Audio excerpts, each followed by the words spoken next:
to generate electricity. Well, it's been quite a week in the long history of RAF Scampton. After much speculation, the government finally confirmed on Wednesday that asylum seekers would be housed at the base near Lincoln, despite a legal challenge by the local council that work has already started. Lots of questions about this, thank you for those, about what it all means and what's going to happen next. Caroline Bilton has been looking at what we know and answering some of your questions. Well, we still don't have a full picture, but this is what we know so far. The site will accommodate up to 2,000 single adult male asylum seekers, and they'll move people onto the site in a phased approach, starting with 200 people. Work has already started to prepare the site, and they will be housed in either former accommodation blocks or temporary buildings.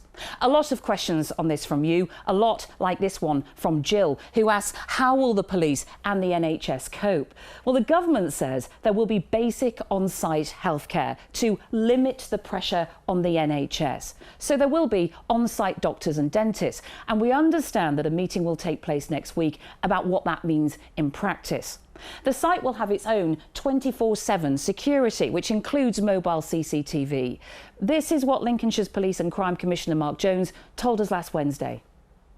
The police will be picking up issues and problems, whether that's just through the fact that they don't know how to interact with our society from day one, or whether it's because somebody is preying on them criminally, or whether they themselves have committed crime. The police will have additional work to do as a result of this, no question. Well, Ian in Tattershall asks, who is going to manage the site and will asylum seekers be allowed to come and go? Scampton will be operated under the supervision of the Home Office by an existing asylum accommodation provider. It is not a detention centre. The asylum seekers will be free to come and go as they wish. The government say there will be no curfew. There'll also be a dedicated bus to urban areas, which we presume will be Lincoln.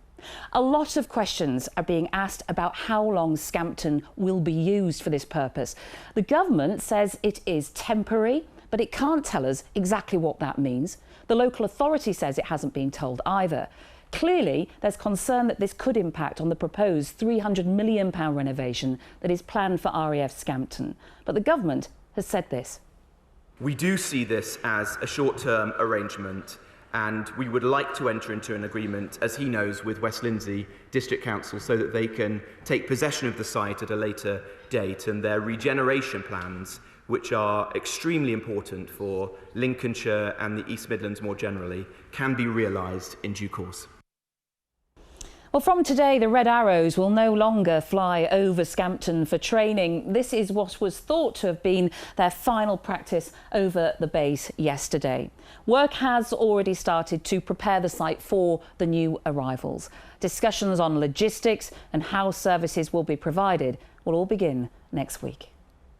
Caroline, thank you very much indeed. Thanks for all the questions and the comments on this story throughout the course of the week. We're very grateful. We've asked the government if a minister would come on the programme. We were told that no one was available, and of course we will keep asking and we will keep following that story.